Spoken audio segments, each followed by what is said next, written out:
Bon dia a tothom. Aquest vídeo ve a suplir el que hagués estat la meva presentació de Sombres de Niebla, de la meva primera novel·la, juntament amb tres escriptors més blanencs o amb lligams a Blanes, com és el meu cas. Acte que en principi hauria d'haver-se dut a terme el dia 22 d'abril, per tant el dia abans de capvespre, el dia abans de Sant Jordi, i hem agraït que la Gemma, la directora de la Biblioteca Comarcal de Blanes, comptés amb mi, però, com veieu, el confinament ens ha dut a canviar els plans i, per tant, que aquest vídeo intenti suplir el que hagués preferit que hagués estat una tertúlia propera i, en fi, amb els meus potencials lectors de Sombres de Niebla a Blanes. D'entrada, per presentar-me i per fer-ho una miqueta breu, hi ha una pàgina web, que és la meva pàgina web, que és www.javiercorreaescritor.com, on, per exemple, si algú està interessat, ja surt la meva biografia i surten ressenyes que han fet altres escriptors de la meva novel·la i entrevistes que he tingut el plaer i la sort de poder fer. També hi havia una entrevista pendent a Ràdio Marina, que també l'hem hagut de cancel·lar, presentar la novel·la, però que també espero que en un futur proper podem fer. Sombres de Niebla, aquest és el format, de fet, de la primera edició. La primera edició es va esgotar, la segona, per sort, també, i aquesta tercera estàvem esperant, però les màquines també d'impremta també estan totes aturades i, per tant, haurem d'esperar, suposo, cap a mitjans o finals de juny a poder-la rebre. Però, en qualsevol cas, si algú està interessat, qualsevol de les plataformes, Corte Inglés, Casa del Llibre, en fi, qualsevol, o per e-book, per exemple, l'Amazon, es pot aconseguir sense cap problema i també mitjançant la web. Sombres de Niebla és la meva primera novel·la. He tingut el plaer i la sort d'haver estat una de les tres novel·les finalistes a nivell nacional d'Espanya, de més de 2.000 i pico de novel·les del seu gènere, i és amb un premi que es va celebrar fa un parell de mesos a Almeria, a Roquetes de Mar en concret,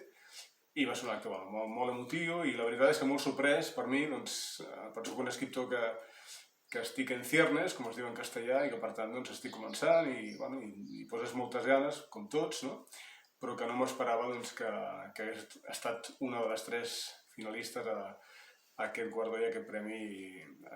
És un premi important, és el premi, diguéssim, a nivell europeu d'autoedició més important que hi ha i, per tant, va ser cobert per forces mitjans i, si aneu a YouTube o si aneu a Google, allà trobareu molta informació de l'acte en si, de legal i de tot el que va succeir. El fet d'escriure, en el meu cas,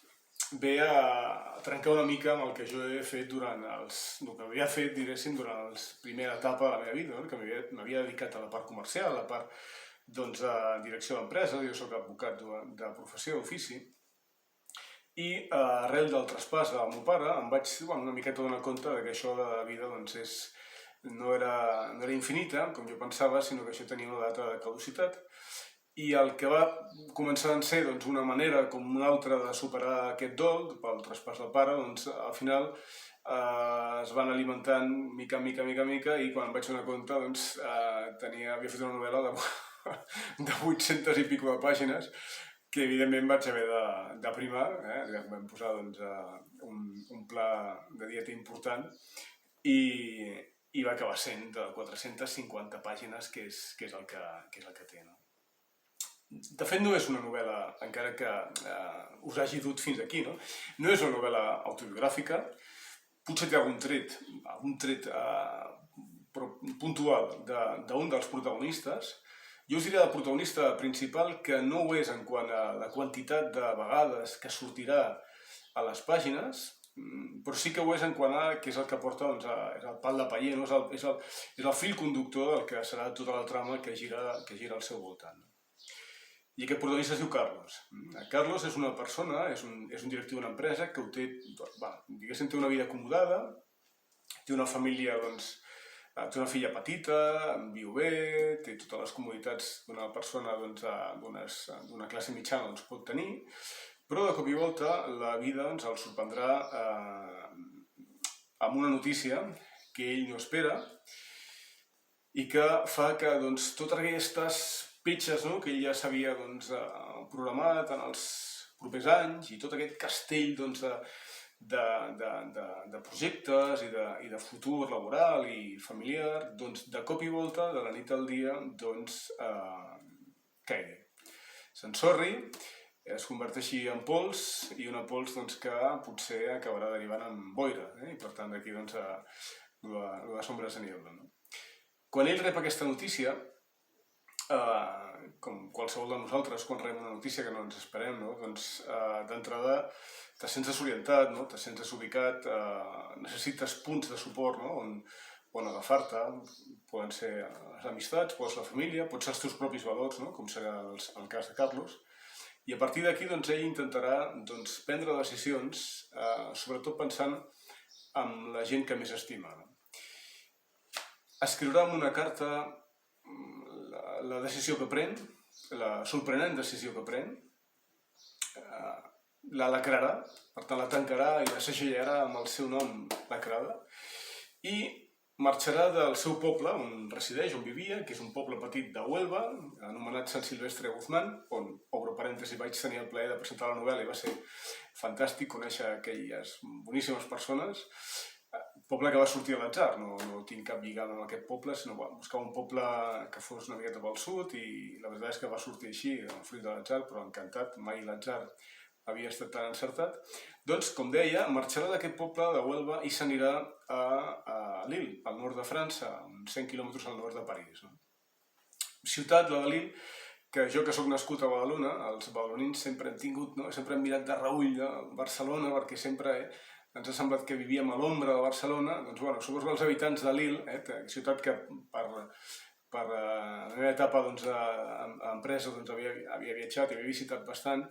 doncs també sempre hem viscut una mica a l'ombra de París, per tant, va ser un moment per donar un cop de mà i des d'aquesta lligam Badalona-Lille vaig triar aquesta ciutat de França. Podia haver triat París, però em va agradar més Lille, una ciutat preciosa i majestuosa en tots els sentits. Llavors Carlos visitarà a Pablo, el seu germà. El seu germà és completament diferent, és un personatge amb el qual molts lectors m'han enviat missatges dient si Pablo existeix. He de dir que sobretot la part femenina, i malauradament Pablo no existeix més enllà de la meva imaginació i de la imaginació dels meus lectors, malauradament, perquè alguna... En fi, m'hauria de demanar ja si existia, si podia facilitar algun tipus d'adreça o de contacte amb ell. Doncs Pablo no existeix, però és un personatge que es fa estimar, és un personatge bohemi, és un personatge que té uns principis liberals, una manera de funcionar per la vida completament diferent, distant, a 180 graus del seu germà Carlos. I Carlos el visita i li fa entrega d'aquesta carta lacrada i li demana que la custodi, que la guardi durant 3 dècades, durant 30 anys, abans de tornar-li a entregar la seva dona. El seu germà, us podeu imaginar, com si us succeís a vosaltres, es queda completament atònit, sorprès, no entén res, no entén que una persona tan assenyada i amb una vida tan endreçada i com el seu germà Carlos, a cop i volta prengui aquesta decisió. A més a més, aquesta decisió comporta que ja li diu que marxarà a viure a l'Àfrica. Per tant, marxem de Huelva, ens anem cap a Lille, i de Lille baixem encara molt més, i se'n va a l'Àfrica de la mà d'uns missioners i de la mà d'una dona que ja veurem què passarà, i ja veurem els missioners convenients, quin paper i tot el que passarà dins de la història. La dona de Carlos, s'aixeca de cop i volta i troba que el seu marit no hi és, i a partir d'aquí s'adona compte que no és que s'hagi llevat d'hora, com de tant en tant acostuma a fer per anar a córrer, sinó que ha desaparegut. No ha desaparegut del tot, perquè sí és cert que els deixa una carta dient que marxa, que no és la carta, evidentment, lacrada que ha entregat el seu germà a Pablo, però sí que la dona es queda completament fora de si. fins al punt de no sap com ho ha d'explicar a la seva filla petita, una filla que té 5-6 anyets, i per tant, decisions que són molt difícils de pair, d'entendre i sobretot de comportar després una vida normal i plàcida com era el que tenien fins ara. No us puc fer més spoiler, sí que us puc dir que com a lector sempre he intentat, excepte quan era petit que m'ho llegia tot, però quan un ja s'adona compte que això a la vida té uns dies limitats, doncs sí, com a lector intento que si donar-li 100 pàgines o poc més amb una història, i si en aquestes pàgines veig que no m'acaba de traure la novel·la, la història en si, doncs malauradament la deixo al prestatge i no passa absolutament res. Aquesta intenció, aquesta exigència que la tinc com a lector, alhora me l'he demanat per 1000 quan he estat l'altra part de l'ofici que és l'escriptor, i per tant he intentat que el suspens sigui quelcom que porti el lector a anar fluint, a anar passant pàgines d'una manera agradable i d'una manera còmoda, i sobretot que us quedeu amb les ganes d'anar acabant la història per veure al final quin és el desenllaç final. El desenllaç que potser serà sorprenent per molts, o almenys jo així ho havia concebut, i que he de dir, per si us deia, si voleu entrar a la pàgina web meva, que estic content del feedback d'aquestes petites o petits comentaris que m'han fet alguns lectors d'arreu d'Espanya. És una novel·la escrita en castellà. El meu idioma matern és el castellà, tot i que evidentment fa molts anys que parlo en català i per tant i m'estimo molt evidentment el català, només faltaria. És més, la meva segona obra, que és una obra de teatre demanada per una companyia de teatre, està escrita en català i evidentment tampoc descarto en el futur fer altres novel·les en català, però sí que aquesta primera està escrita en castellà, s'ha presentat a Galícia, a Andalusia, havia d'anar a Madrid també a principis de maig i també evidentment s'ha posposat, a Saragossa també s'ha presentat, a diversos indrets de la geografia espanyola, i la veritat és que sempre he tingut la sort que fins ara, i espero que sigui així amb els meus possibles o potencials lectors de Blanes i Rodalies, que deuen agradat. Jo us animo a poder immiscuir-vos, a entrar en aquesta història, i sobretot penseu que aquesta història us intentaré entre línies, que us agradi per 3 motius. El primer és perquè torna a donar importància al que és el valor de la paraula donada en si, aquest compromís ja no legal, sinó simplement de paraula entre dues persones, que sembla que amb les noves generacions, amb les quals m'incloc, s'ha perdut. L'altre és aquesta part polièdrica de l'amor, aquesta cara de l'amor que ja no esperes el reflexe de l'altre, ja no esperes rebre el mateix que dones, sinó donar sense esperar res a canvi, com aquella literatura de principis de l'edat mitjana que feien els primers escriptors. I d'altra part també seria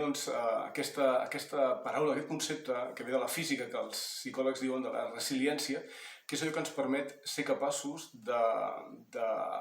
créixer, d'afrontar, de superar reptes amb circumstàncies que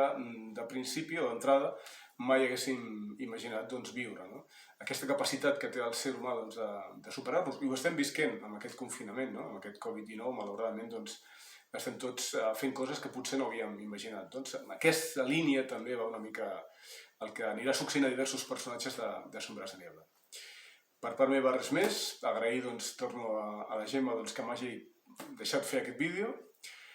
dir-vos que a la pàgina web javiercorreaescritor.com hi ha l'apartat de contacte, on tinc la sort de rebre mails dels meus lectors, estaré encantats de rebre els vostres, i que si l'adquiriu també per la web us arribarà per correu certificat amb un obsequi que la veritat és que agrada molt, no us diré quin és, per mantenir-vos encara més en suspens.